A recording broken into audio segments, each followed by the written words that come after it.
Здравейте! Реших да направя това видео за брекетите, понеже когато аз си поставях брекети, намерих много малко видеа на български, да не кажа само едно, и адски много на английски. Знам, че не всеки разбира английски и просто исках да помогна на тези, които търсят малко повече информация. Така, аз живея в чужбина, поставих си ги в България, понеже тук е адски скъпо. Опитвам се да си ходя колкото се може по-често за прегледи и натягане. Ще започна от начало. Аз ги сложих в Пловдив при доктор Шеткова. Процесът на слагане относно болката въобще не е болезнен. Единственото неприятно е, че отнема доста време. При мен беше около час, между час и половина. И тази голяма скоба, която ви слагат да ви отворят устата, е малко неприятна, но не е толкова страшно. В първи момент, когато махнат скобата и вече усетите брекетите върху кожата си, е малко странно и по-скоро неприятно. Няма никаква болка все още, усеща се леко напрежение. Понеже бях разучила много преди да отида на същинският преглед, знаех, че болката рано или късно ще дойде, затова първото, което направих, е да отида да се наям, понеже можеше и да не мога да ям много след няколко часа. Болката при мен започна след около 5-6 часа, може би. По принцип казват, че е след около 4, но при мен явно беше по-бавно. 5-6 до 7 часа започна болката. Не е непоносима, не е толкова страшна, но аз съм носила като малка, 2 пъти съм носила тези обикновените апаратчета по 2 години, така че имам някаква представа за какво става въпрос. Така иначе те не ми помогнаха напълно и винаги съм искала да си изправя зъбите и да имам нормална захапка и усмивка. И най-накрая имам тази възможност, затова реших сега да го направя. Вече съм на 25, така че мисля, че момента е подходящ.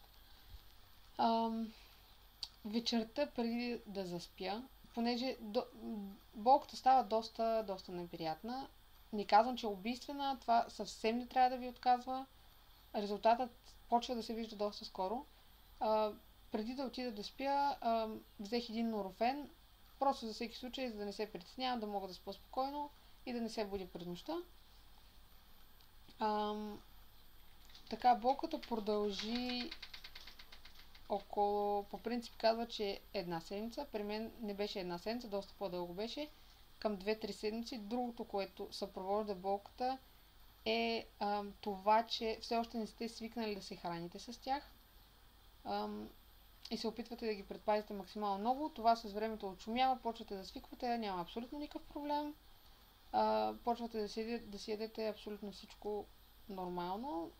Естествено, трябва да се съобразявате.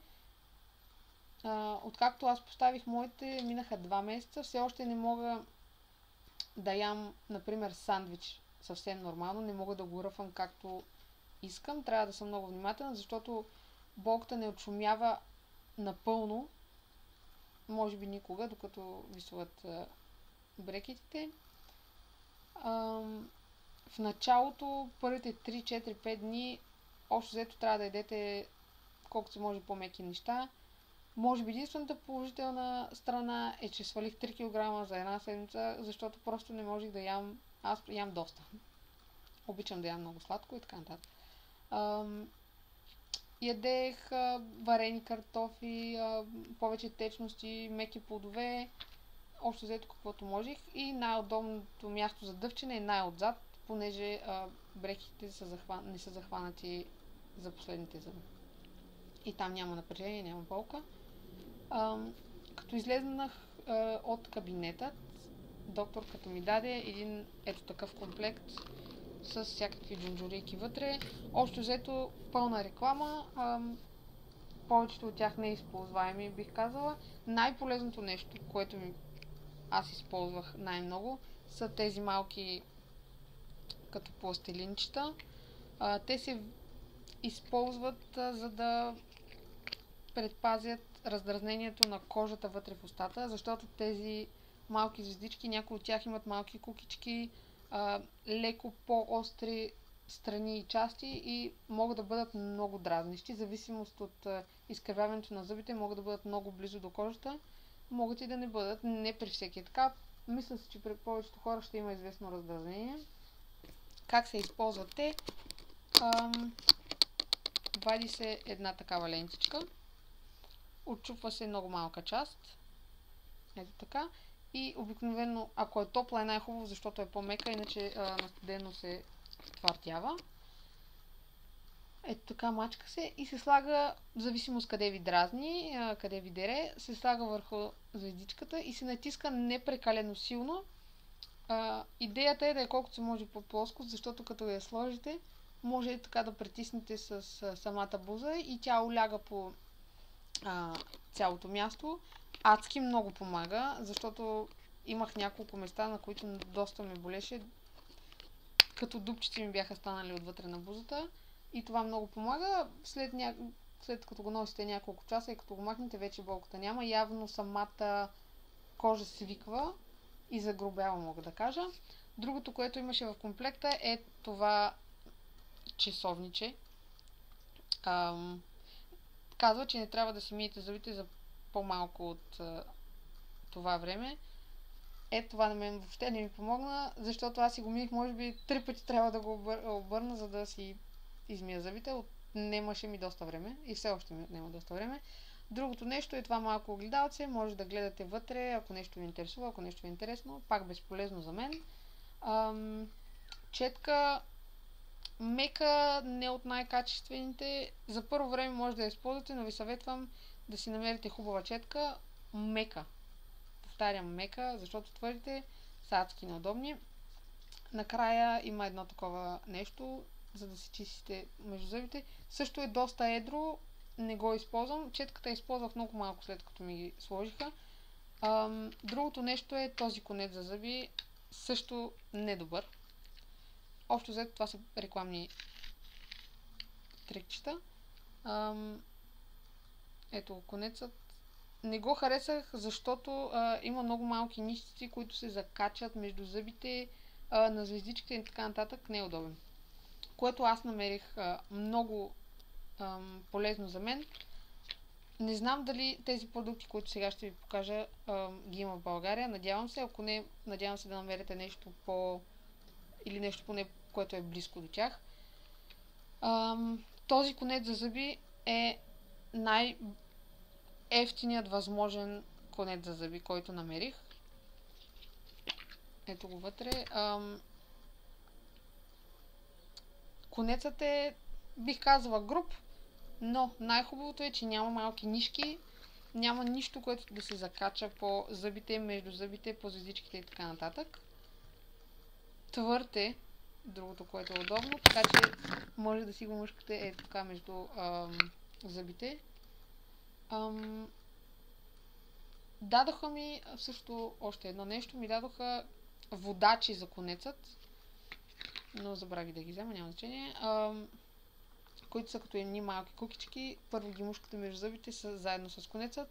Адски неудобно, защото между някои зъби разстоянията са много малки и не ги харесах, няма значение.